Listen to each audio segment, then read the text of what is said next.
Daniel, porque él ya se está recuperando, pero vamos a orar por todos los que están enfermos, amén. Así que vamos a comenzar primero orando y luego vamos a leer el pasaje que tenemos que hacer hoy día, esperando ahí poder avanzar ahí con esta segunda carta de Pablo a Timoteo, amén. Incline su rostro. Padre, en el nombre de Jesús, Señor, en este momento nosotros iniciamos esta reunión donde escudriñamos las Escrituras. Pero queremos, Señor, en este momento orar, Señor, especialmente por todos nuestros hermanos que ahora se encuentran convalecientes, con faringitis, con resfrío, con rinofaringitis, Señor, para que usted sea el que traiga alivio y sanidad sobre cada uno de ellos. Oramos, Señor, pidiendo que usted haga misericordia sobre cada uno de ellos. Señor, muchos de ellos son hermanos que asisten habitualmente a los estudios bíblicos, pero hoy me hablaban ahí de que tenían esta dificultad. Hay hermanos que tuvieron que estar ahí en asuntos familiares que también son importantes, Señor, y yo pido que usted se glorifique trayendo sanidad en todos aquellos que están enfermos.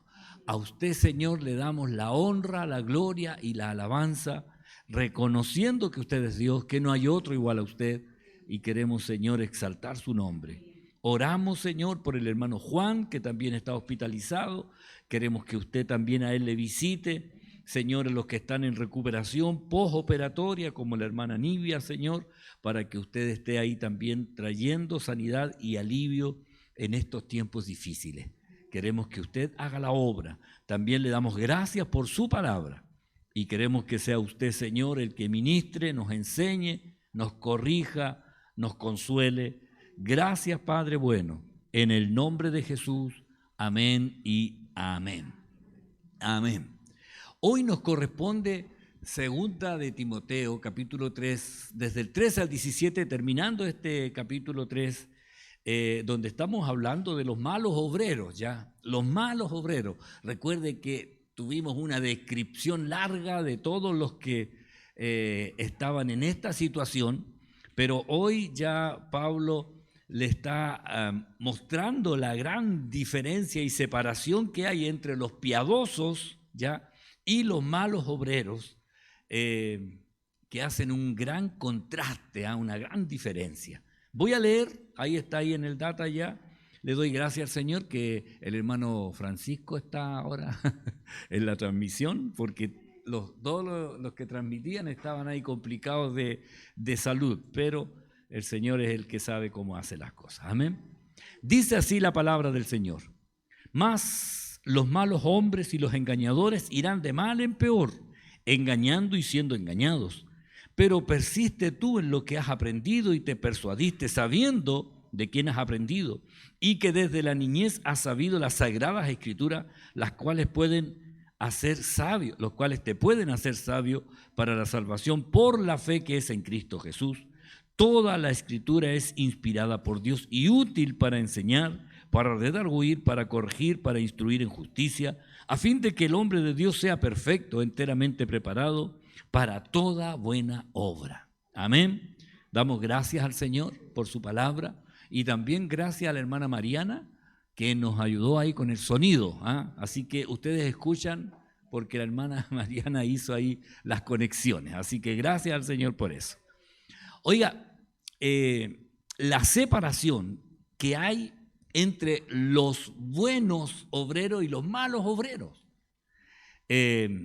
Y pareciera que con el tiempo esta brecha se hace más notoria, porque en estos días uno se da cuenta, bueno, las redes sociales a uno le muestran lo que está pasando en todos los lugares, y me llegó un video de una actividad que hicieron en una iglesia en Estados Unidos, una confraternidad de varones, una especie de estadio techado lleno de varones, ¿ya? Tenían la cancha llena de sillas, estaba completo, las galerías, todo espectacular. Ellos tienden a exaltar las cosas que supuestamente a los hombres les gustan, ya autos grandes, tenían ahí un póster de una camioneta que las ruedas eran como las ruedas de los camiones de los mineros, ¿ya? tenían eso, unos caballos ahí. Entonces, todo lo que a ellos les gusta. Pero ¿sabe cuál es el problema? La actividad se inició, pusieron una tarima delante de la tarima, una tarima grande, un tubo que subía ahí hasta arriba y un travesti bailando delante de todos los hombres. Un hombre que se sacó la polera, que baila en su vida cotidiana a las mujeres en esa, no sé cómo se llaman, pero bueno, le baila a las mujeres, las mujeres les ponen billetes, sacó una espada, después se la cambiaron, hizo un truco y se la metía para adentro por la boca y todos los hombres gritaban. Era un evento cristiano. Oye, yo dije, porque yo sigo un canal que se llama Biblia Libre, un hermano Edgar Escobar creo que se llama, y él siempre va analizando bíblicamente en realidad los mensajes, las cosas, y ayer o antes de ayer fue que puso este video. Y yo dije, pero ¿cómo tan lejos? O sea, ni siquiera, decía yo, ni siquiera una persona que no conoce a Dios. Entonces, y el pastor invitado que tenía que dar el tema principal, no recuerdo ahora los nombres, lo iba a anotar, pero se me olvidó. John se llamaba el pastor que estaba a cargo de la actividad. Edgar creo que se llamaba no me acuerdo del nombre. El invitado le toca predicar y él se sube ahí y escuchando lo que él decía, dijo, estoy como cansado, somnoliento, desperté a la 1 de la mañana, dice, varones, y desperté con una carga, dice, y me puse a orar por ustedes. Y todos aplaudieron. ¡Ah! Dijo, pero quiero decirles algo. El espíritu de Jezabel ya inició esta actividad. Oh, y quedó un silencio. Entonces, cuando habla del espíritu de Jezabel, obviamente se está refiriendo a una mujer perversa que corrompió ya todo lo que era de Dios en el tiempo de Israel, que se enfrentó al profeta Elías. Y dice él, el espíritu de Jezabel estuvo en este lugar. ¿Cómo, dice él, un hombre, un travesti, puede iniciar una actividad para varones cristianos? Y él empieza a hacer una analogía, dice, pusieron un pedestal a la altura del púlpito. Pusieron un tubo para que él se subiera y Dios, dijo Cristo, él descendió, se humilló, se quitó la ropa, dice, para que todos lo vieran. Dice, tomó una espada que se la puso en su boca, dijo, y él lo que iba a decir era que dice la Biblia, el Espíritu, la palabra de Dios como una espada, dijo. Y iba a decir eso y el pastor a cargo le grita algo de abajo, cállate, no se escucha bien, y él lo queda mirando y le dice, amén pastor, lo recibo, me retiro entonces. Y deja el micrófono y se va. No quiso predicar. Obviamente no conozco el testimonio del pastor que se fue, no conozco el testimonio del pastor que hizo la actividad, pero sé que es una actividad que no tiene nada que ver con lo que es la palabra del Señor. Entonces, cuando estoy viendo esto, ¿ya? Los verdaderos cristianos y los falsos cristianos, y claro, dice, se va cada día abriendo más la brecha entre uno y otro.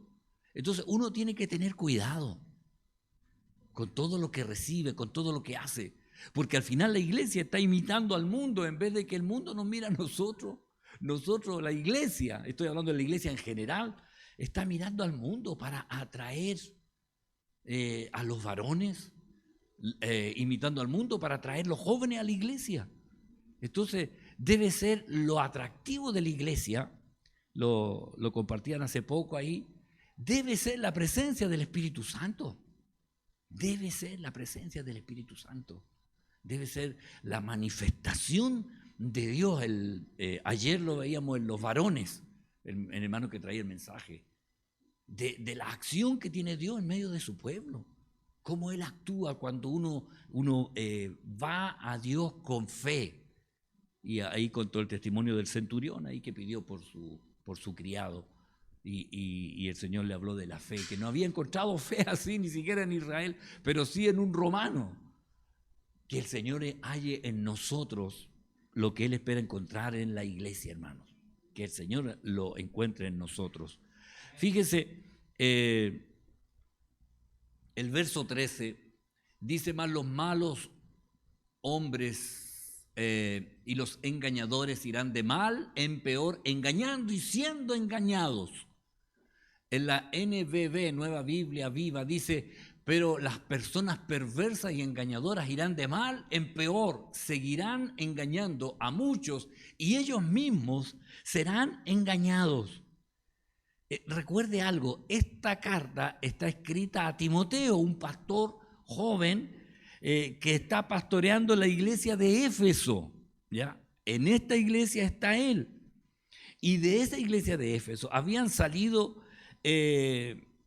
muchos encantadores, hechiceros, que habían renunciado a lo que ellos hacían, habían quemado libros y dice ahí el libro de Hechos, creo que lo tengo ahí, y muchos de los que habían creído venían confesando y dando cuenta de sus hechos. Asimismo, muchos de los que habían practicado la magia trajeron los libros y los quemaron delante de todos, y hecha la cuenta de su precio hallaron que era 50,000 piezas de plata. Imagínense.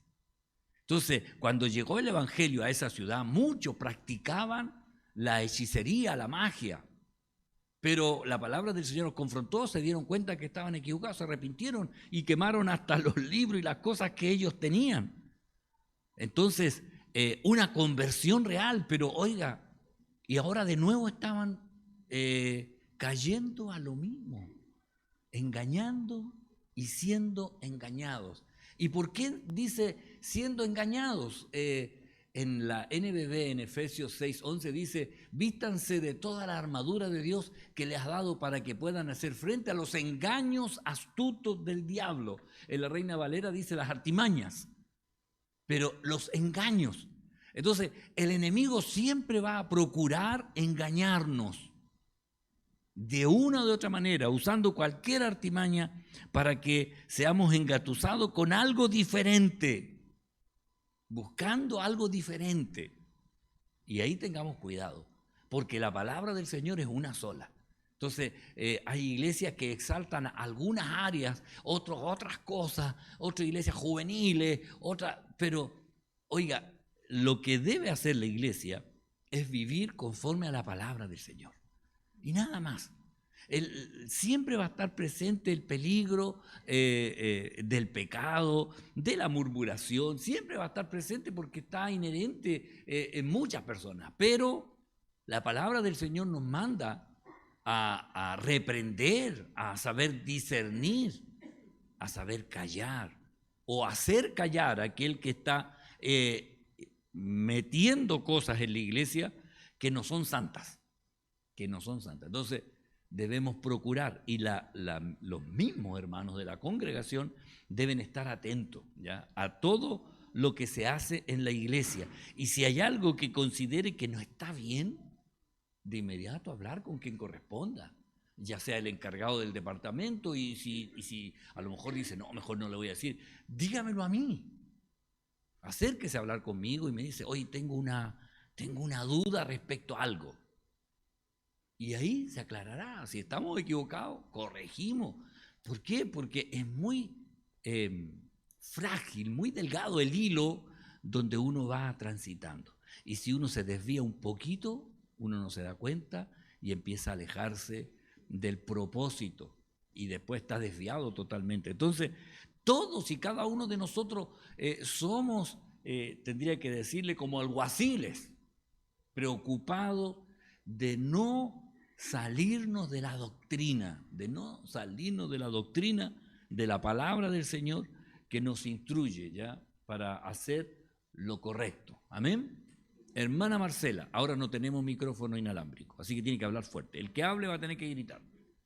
No, esto también se puede relacionar con radicales. Radicales, sí, esta palabrita hay algunos que no les gusta. Ser radicales es de una sola línea, ¿ya?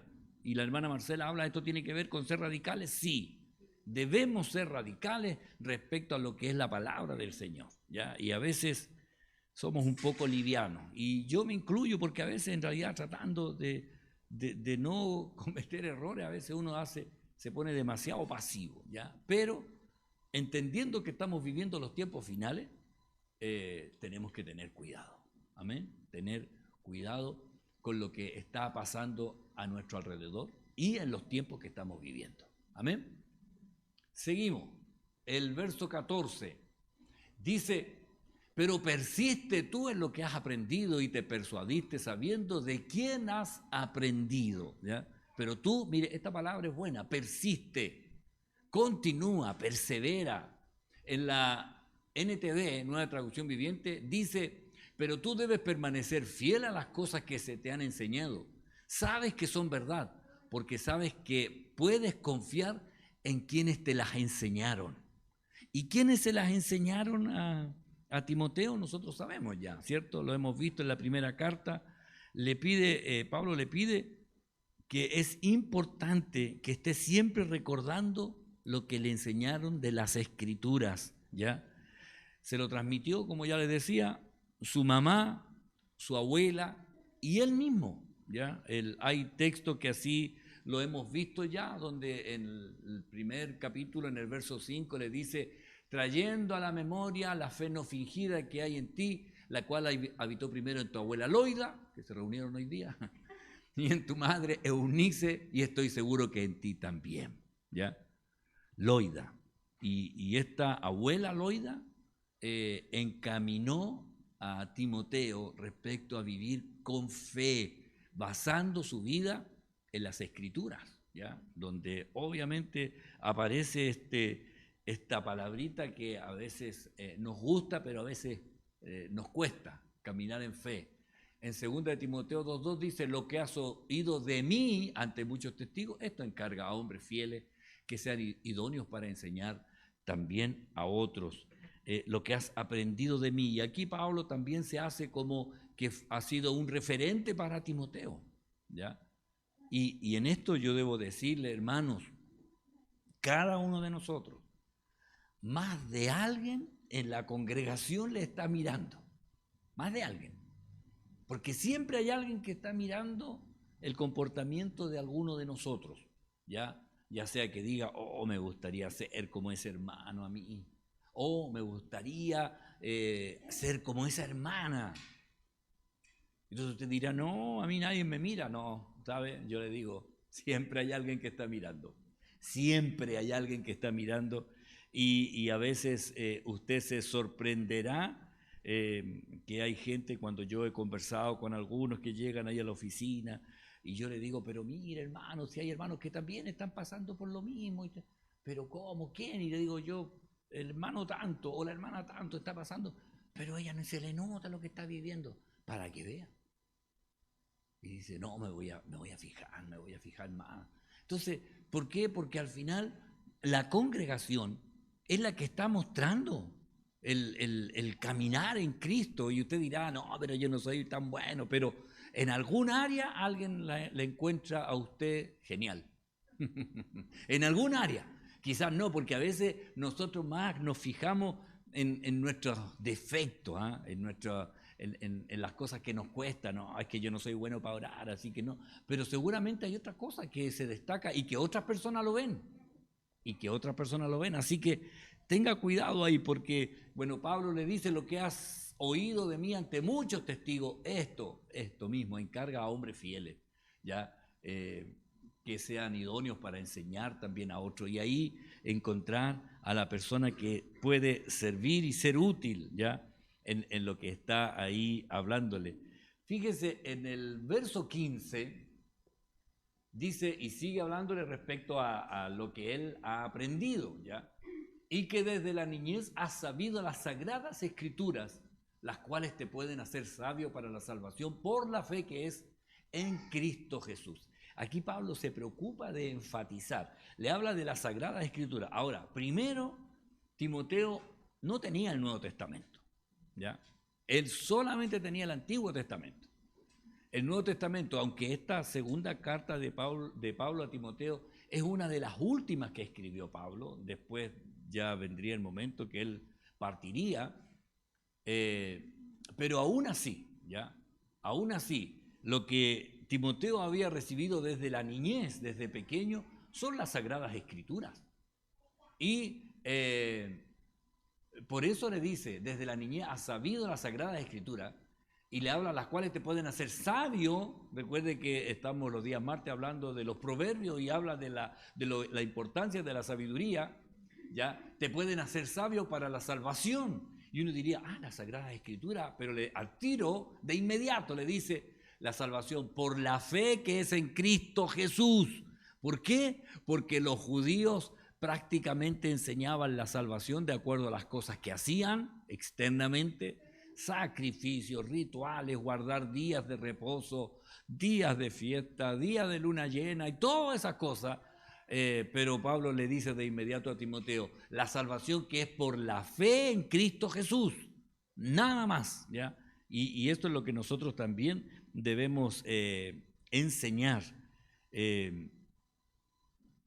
Las Sagradas Escrituras. En la TLA, que es una Biblia, traducción lenguaje actual, dice, recuerda que desde niño has leído la Biblia, ya aquí lo hicieron de esta manera, y que sus enseñanzas pueden hacerte sabio para que aprendas a confiar más en Jesucristo y así seas salvo, ¿ya? Y así seas salvo. Confiar. Entonces, nuestra fe está puesta en lo que hizo Jesucristo en la cruz, ¿ya? No en lo que hacemos nosotros, en lo que ya hizo Cristo. Ahora, ¿qué nos toca a nosotros ahora? Vivir para Él, nada más, vivir para Él.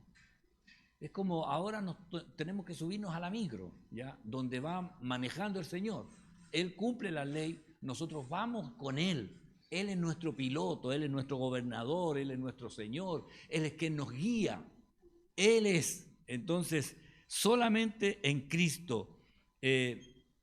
Cuando Pablo está hablando de esto, yo pensaba en lo importante que es la palabra de Dios, lo importante que es la Escritura, nos ayuda a defendernos del error, a identificar a los malos obreros, y también la palabra del Señor nos muestra a nosotros mismos, es como el espejo que nos dice si estamos bien o no estamos bien. Y cuando el salmista hablando, Señor, ¿quién habitará en tu tabernáculo? ¿Quién estará en comunión contigo? Eso es lo que le está diciendo. ¿Quién va a estar cerca de ti? ¿Quién va a tener comunión contigo? ¿Quién morará en tu santo monte? Y ahí habla de inmediato, el que anda en integridad y hace justicia y habla verdad en su corazón. Fíjese, este es el Antiguo Testamento, sin embargo está hablando de actitudes interiores, ¿ya? La integridad, la justicia y la verdad en el corazón. Y esto, hermano, es muy importante porque hay cosas que nosotros consideramos como anecdóticas casi, ¿ya? Hace poco ahí en el devocional, creo que es de hoy día, sí, hablaba ahí de lo que Pablo habla de quienes no heredarán el reino de Dios, ¿ya? Y habla ahí, dice, no erréis, a ver, perdón, déjeme, ¿cómo empieza ese texto? En Corintios 6:9 dice, a veces me acuerdo de la empezada y ahí me voy rápido, pero ahora se me olvidó hasta la empezada de ese texto, ¿ya? No sabéis, ahí está, no sabéis que los injustos no heredarán el reino de Dios. Y luego dice, no erréis, y comienza, ni los fornicarios, ni los idólatras, ni los adúlteros, ni los afeminados, ni los que se echan con varones. Aquí hablando así directamente de inmoralidades, ¿ya? Y luego dice, ni los ladrones, ni los avaros, ni los borrachos, ni los maldicientes, ni los estafadores heredarán el reino de Dios. Y cuando habla de los maldicientes, en las otras versiones dice los que mienten constantemente. Oiga, y yo pensaba, dije, ¿cuántas veces uno a veces por tonteras miente? ¿Cuántas veces? Oiga, y Dios pone en el mismo nivel los que hablan mal, que los maldicientes, en otras versiones dice los que hablan mal, y en otras dicen los que mienten, ¿cómo Dios pone en el mismo nivel que un idólatra, un fornicario, un homosexual, un mentiroso? Y dice, pero no, pues si en la mentira yo puedo decir, llegué tarde, esa es la mentira piadosa, llegué tarde porque había taco y a lo mejor no había ni taco, pero salí tarde de la casa, pero para justificarme. Y es una mentira.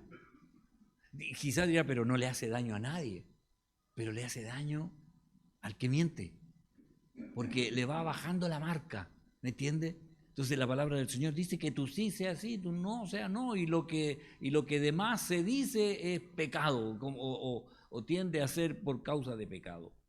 Entonces la comunión con Dios hace que la persona sea íntegra, justa y hable verdad, Entonces ahí tenemos que ser claros, ¿ya? En la forma de actuar. En Proverbio dice, los labios del justo saben hablar lo que agrada, más la boca de los impíos habla perversidades, ¿ya? Y aquí también de lo que es el hablar, lo que agrada, que nuestras palabras sean gratas, ¿ah? Hay un salmo, bueno, me acuerdo de este como una canción, dice que los dichos de mi boca y la meditación de mi corazón sean gratas delante de ti, oh Dios. Me acuerdo que era una canción, pero debe ser un versículo de un salmo, ¿ya? ¿Alguien se lo sabía? ¿Alguien se sabe esa canción, sí o no? ¿Sí? Levanten la mano los que alguna vez la escucharon. Que los dichos de mi boca y la meditación. La hermana Jacqueline, ya.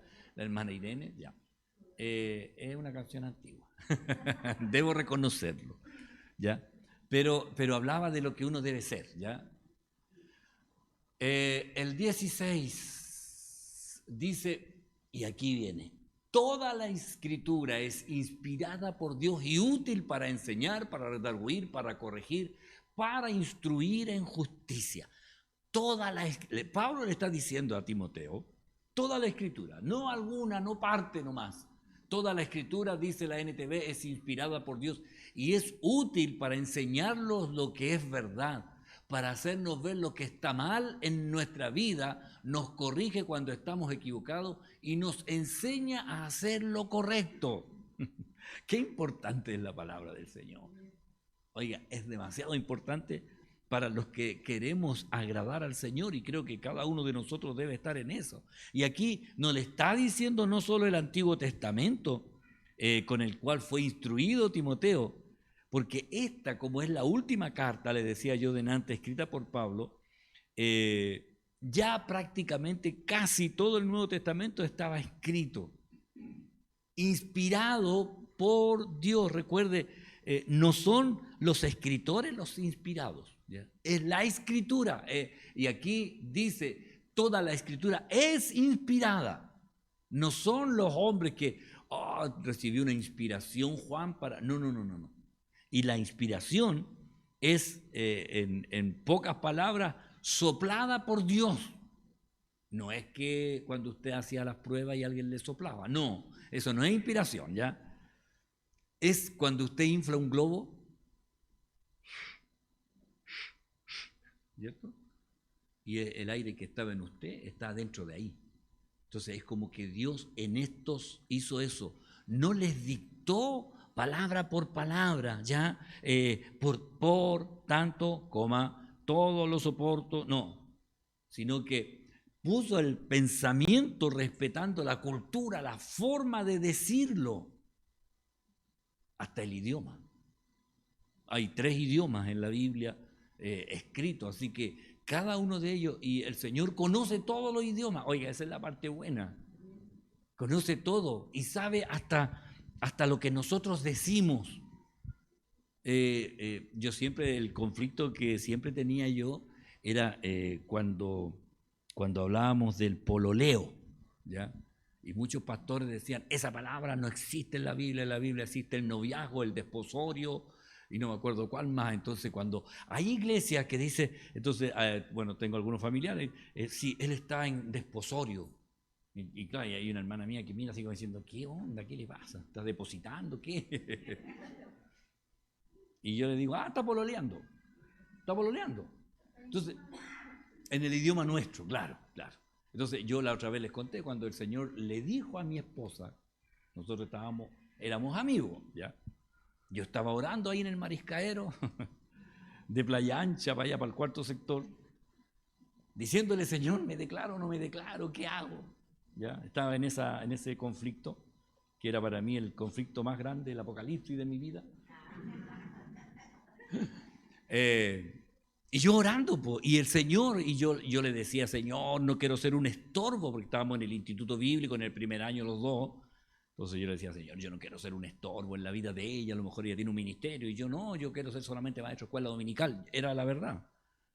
Y el Señor me habla ahí por Isaías 43, antes que hubiera día yo era, no hay quien de mi mano libre, lo que hago yo, ¿quién lo estorbará? Y yo le estaba diciendo, Señor, yo no quiero ser un estorbo, ¿quién lo estorbará? Entonces yo dije, entonces yo no voy a estorbar, ya, perfecto, me declaro, así que subí ahí. Mi esposa estaba haciendo sus cosas ahí en la casa con sus papás, no me acuerdo qué, creo que estaba planchando, haciendo algo.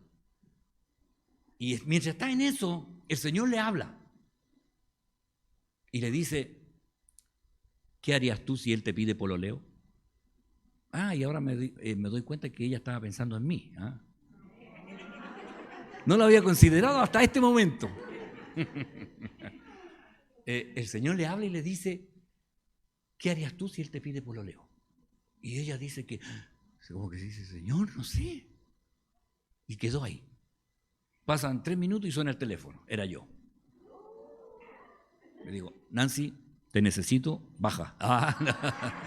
No, le dije, oye, puedes bajar. No, acostumbrábamos a reunirnos los días que había clase en el instituto bíblico, eran los lunes, miércoles y viernes, y este era un día de los que no correspondía. Le dije, oye, ¿estás desocupada? ¿Puedes bajar? Sí, me dice ella, ya, juntémonos en la avenida Brasil, como siempre, ya, me dice. Y ahí yo ya sabía que era tirarme el piquero nomás, así que... Pero yo no tenía idea que el Señor le había dicho a ella eso. Y el Señor le dijo, ¿qué harías si te pide pololeo? No le dijo, ¿qué harías si te pide desposorio, noviazgo? Nada, le dice pololeo. Entonces yo dije, bueno, si el Señor entiende lo que es pololeo, yo no me preocupo, y siempre cuando hablo con los jóvenes les digo yo de pololeo, y algunos me dicen, pastor, pololeo, en algunas iglesias no lo permiten, pero yo sé que el Señor conoce cuál es la intención de la palabra. Entonces el Señor respeta hasta eso lo respeta en la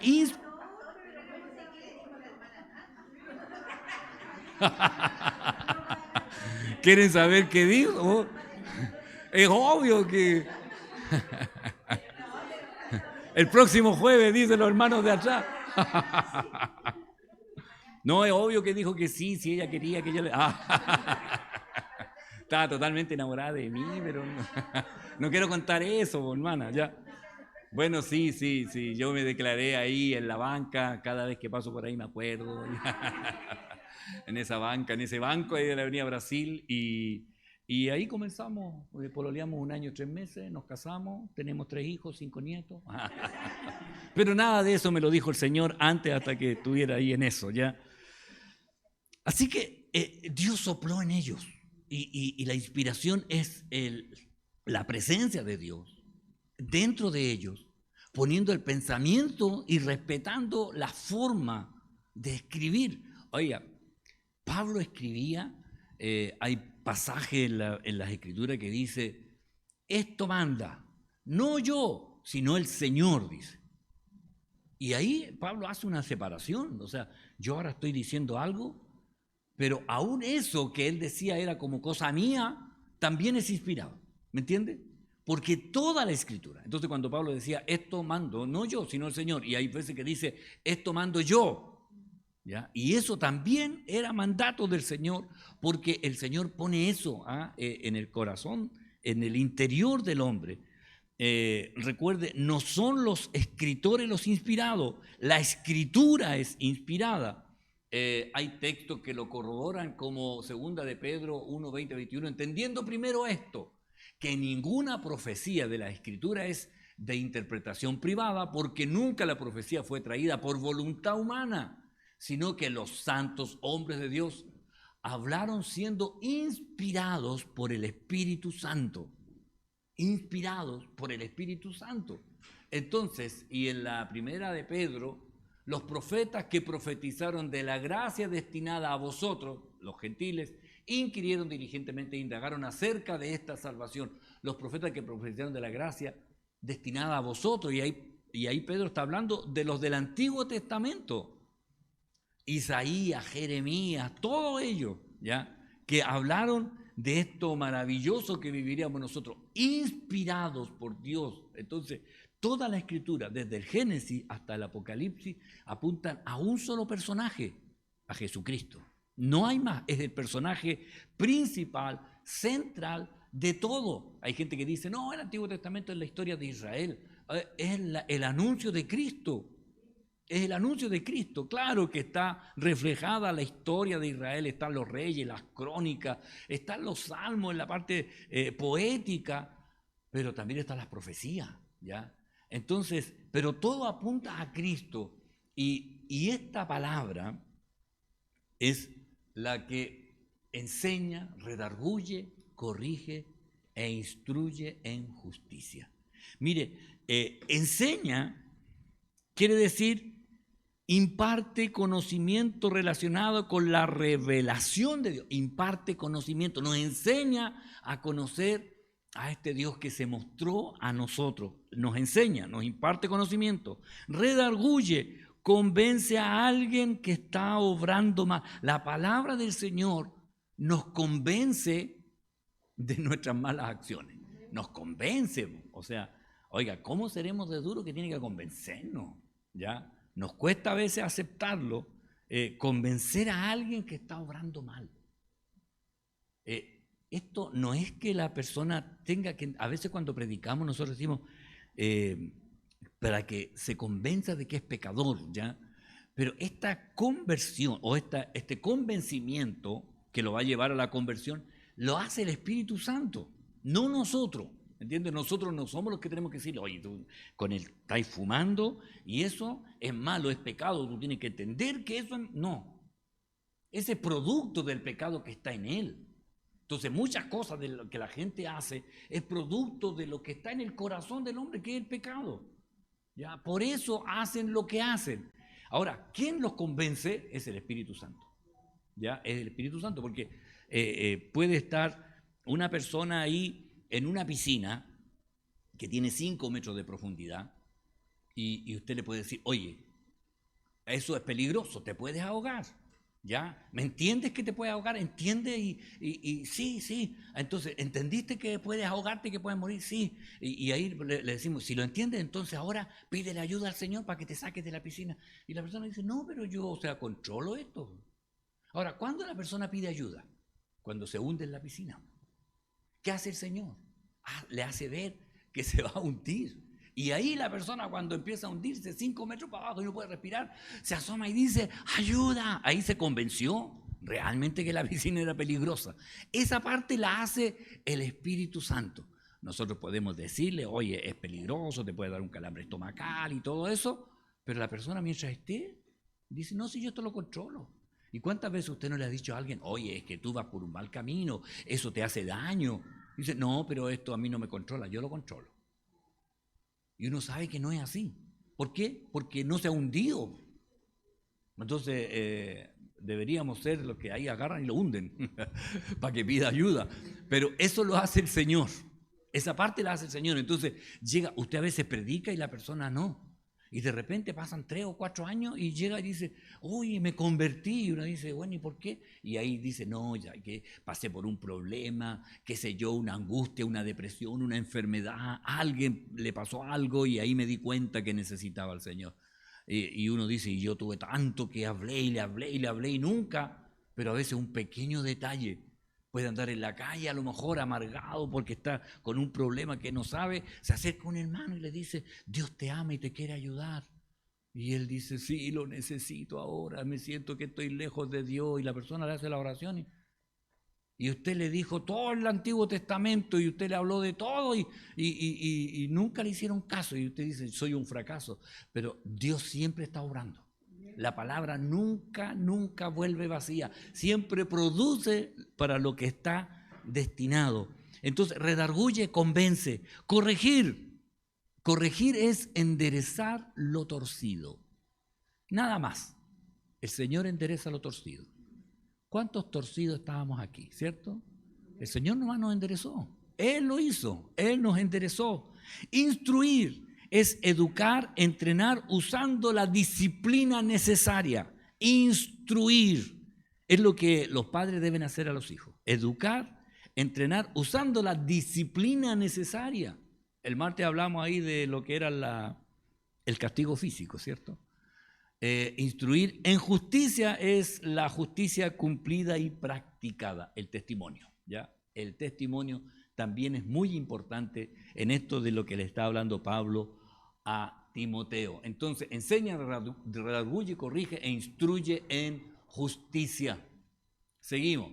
El 17 dice, a fin de que el hombre de Dios sea perfecto, enteramente preparado para toda buena obra. Y aquí habla, el hombre de Dios sea perfecto. ¿Qué le parece? ¿Somos perfectos o no? Solamente en Cristo, hermano. Ya, la Dios habla hoy, dice, para que el hombre de Dios sea capacitado y completamente preparado para hacer toda clase de bien. Y aquí no dice perfecto, sino dice el hombre esté capacitado y preparado.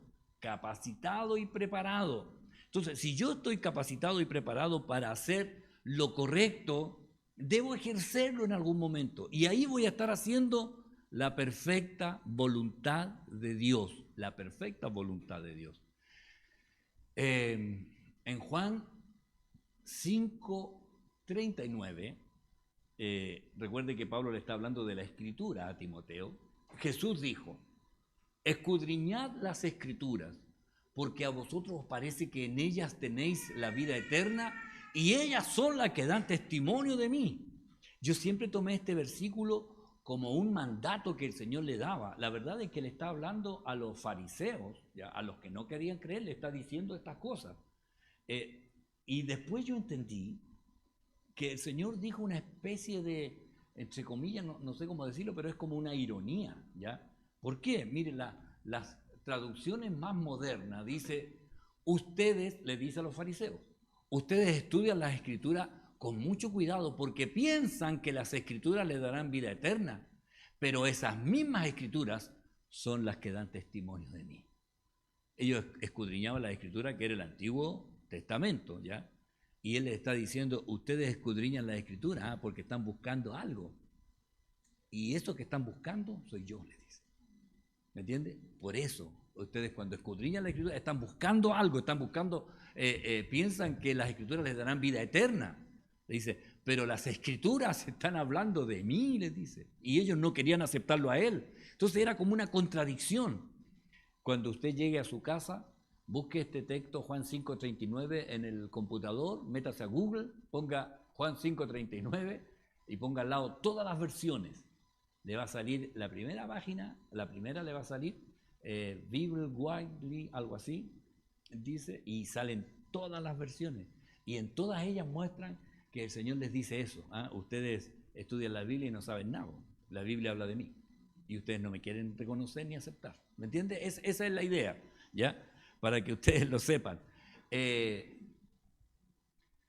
Romanos 15 dice 15:4, porque las cosas que se escribieron antes para nuestra enseñanza se escribieron a fin de que por la paciencia y la consolación de las Escrituras tengamos esperanza. Esta misma en la NTV dice, tales cosas se escribieron hace tiempo en las Escrituras para que nos sirvan de enseñanza, y las Escrituras nos dan esperanza y ánimo mientras esperamos con paciencia hasta que se cumplan las promesas de Dios, las Escrituras. Entonces, cuando Pablo le dice a Timoteo, a fin de que el hombre de Dios sea perfecto, enteramente preparado para buena obra, la palabra del Señor nos lleva a eso. La palabra del Señor. Por eso es importante que nosotros escudriñemos las Escrituras, tratemos de comprender lo que Dios quiere de nosotros en este tiempo. Amén. Amén. ¿Alguien quiere aportar algo, decir algo? ¿Estamos claros? Amén. ¿Está claro? Vamos a terminar entonces. Amén. Qué bueno que esté todo claro. Vamos a orar. Le invito a que se ponga en pie. Amén. Le invito a que se ponga en pie. Vamos a orar al Señor. Dando gracias por su palabra. Orando para que los que están enfermos se recuperen, sean sanados. Y pidiendo al Señor que los que están aquí sean fortalecidos para que puedan estar ahí en cada reunión que podamos tener. Amén. Padre, gracias le damos por su palabra, por la bendición, el que usted nos permite, Señor, reunirnos, escudriñarla, tratar de aprender algo más. Y queremos que usted nos ayude, Señor, en todo tiempo y en todo momento para hacer su voluntad. Ayúdenos, Señor, a cumplir su palabra. Le doy gracias por los hermanos que han venido, Señor, en este día, y le ruego que usted acompañe en el retorno a cada uno de ellos. Sea usted, Señor, guardando, protegiendo, cuidando a todos, Señor, y en cada situación de vida, que seamos de bendición donde hemos de llegar y que usted cumpla el propósito, Señor, que nos ha dado a cada uno de nosotros. En el nombre de Jesús, amén y amén. Que el Señor le bendiga y despídase de su hermano. Amén. Gracias, hermano. Muchas bendiciones.